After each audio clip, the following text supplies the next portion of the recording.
welcome to this last video in the series on constipation in folks with Parkinson's disease, how it works, where it comes from, and what you can do about it. This is the part that you've probably been waiting for.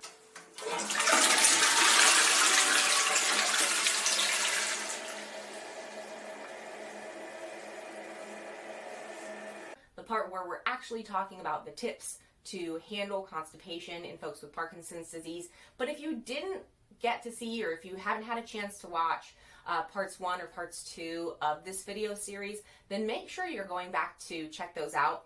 Everything that I'm about to say now will make so much more sense if you check out those first 2 parts of the series. Okay, that said, let's go ahead and get started here. So absolutely, one of the first things that we want to keep in mind when we're talking about constipation, preventing constipation, managing constipation, for anyone, but in particular when we're thinking about Parkinson's disease, again, do want to reiterate that this is something that you want to discuss with your doctor. Doctors have tools at their disposal that they can use to help manage this. It's certainly something that they need to be aware of, and particularly when it comes to medication management for Parkinson's disease. Remember, we're not just thinking about laxatives here, we're also thinking about the overall medication management strategy to manage the symptoms of Parkinson's, because if those symptoms are well managed by medications, then that is going to help with constipation issues. On the other hand, if the symptoms someone is having from Parkinson's are not well managed with their medications, then it's much more likely you're going to see the associated problems with constipation. So, bottom line is, if you're caring for someone who has Parkinson's disease, if you do have Parkinson's disease, and your symptoms are not well managed by your medication, talk to your doctor about it. See if there are adjustments that can be made. It can take a lot of time to kind of figure out the right formula, the right method, getting the timing right. Talk to your doctor about these issues, work with them in order to find that best solution for you in order to have at least that aspect managed, so you're going to be much less likely to have issues with constipation. Okay, but what if you are constipated? You know, it happens. So one of the strategies that I have often used with people who have Parkinson's disease, who might be struggling with constipation right there in that moment, is to have them do some leaning. And I will say it can be really helpful to have some sort of support around a person who is doing leaning, particularly when we're talking about folks who have Parkinson's disease, because it is harder to start movements with Parkinson's disease, but it's also harder to stop movements. So we want to make sure that there's appropriate support in place so that if someone with Parkinson's disease is, say, leaning over to their left in order to kind of help move things along, leaning back and forth.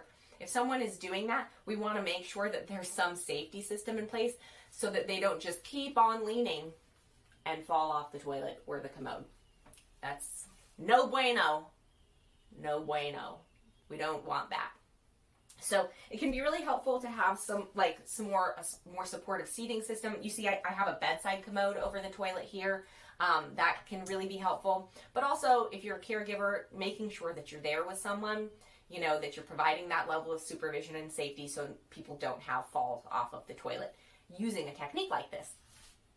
But so doing this kind of leaning, you can go back and forth. You can go side to side.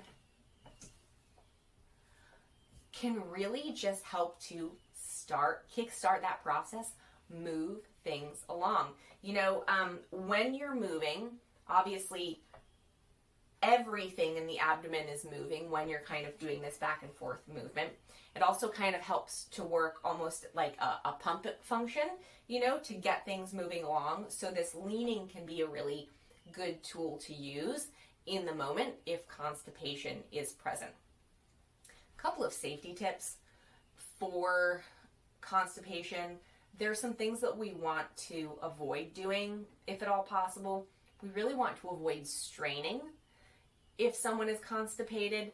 and, like straining, holding breath, pushing down. And that's for a couple of reasons. One is because when we hold our breath and we strain to have a bowel movement, it creates pressure in our abdomen. And of course, that's what pushes the bowel movement out, right? But it can also create that pressure in the abdomen also raises our blood pressure. So if it's someone who has issues with high blood pressure, then it can, kind of doing that, straining and holding your breath can cause blood pressure to go to an unhealthy level. So that's something to keep in mind. The other issue with straining that we don't often talk about is the issues with pelvic floor problems that it can cause. So it's not uncommon, particularly in women as they age, to have, although men can also have pelvic floor problems, to have pelvic floor weakness, to have pelvic organ prolapse. That's where the pelvic organs can kind of fall. And when we strain, we are putting more pressure on our pelvic floor and on all of those pelvic organs. So we need to be aware of that. We need to be cautious about it.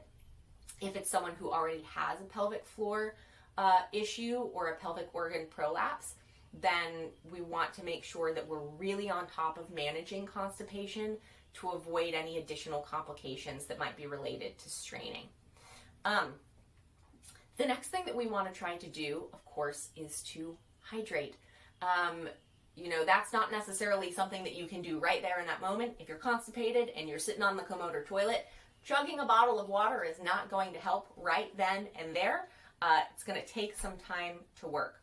But we do want to be aware of how hydrated we are. Again, I talked about this, I think I can't remember which video, one of the other videos in this series. There are folks who may have limitations in how much fluid they're allowed to consume. If that's you or it's someone make sure you're talking with your doctor about what the appropriate fluid amount of fluid is for you to consume. But for the rest of us, just staying hydrated can be a really important tool to preventing constipation from happening in the first place. The next big tip is so simple, but it can really help a lot. And that is to sit up tall, and then listen to this, to breathe deeply. Okay, why does this work? One, because when we sit up tall, we're freeing that space in the abdomen, in the bowels, to let things move more easily. The other thing, though, is when we breathe in and out deeply, the pressure that is exerted in our abdomen from the process of us taking big breaths in and out can function as a pump in our body. And of course, it helps to move all kinds of things around. It can help with our circulation, it helps with fluid management, things like that. But when everything is moving better inside of our body, it helps everything to move better inside of our body, including our bowels and including the poop that needs to move along and get out up there. So sitting up tall and taking nice deep breaths is a really powerful way that we can improve bowel health and decrease constipation in general, but specifically, really, it can do a lot for folks with Parkinson's disease. This is something that can be helpful not just to do in the moment when you're actually trying to have a bowel movement, but periodically throughout the day, making sure, if you're a caregiver for someone with Parkinson's disease, making sure throughout the day you're saying, hey, let's sit up straight and take a few big deep breaths together. That can really help things to move along the more often that we can do that. Another strategy that can be really helpful is trying to have bowel movements on a regular schedule. When our body knows when to expect to have a bowel movement, then our body will start to plan to produce that bowel movement. So helpful times to do this can be right after meals. After you've eaten, your body sort of reflexively wants to eliminate the waste that's already there. So it wants to poop and make room for the stuff that's coming, basically. So good times to kind of try to schedule bowel movements can be after meals. Certainly in the morning works great for a lot of people.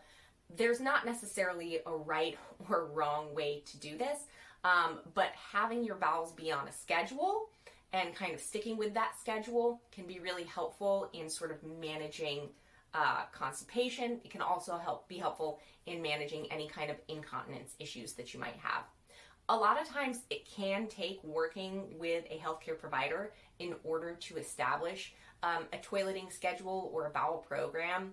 Usually folks involved might be nurses, occupational therapists, and the doctor as well. So if that's something that you think could be helpful to you, then make sure you're reaching out to your team of healthcare providers to start talking about what the best solution looks like for you. So those are the tips that I have for you in this series. I hope that you have found this to be helpful.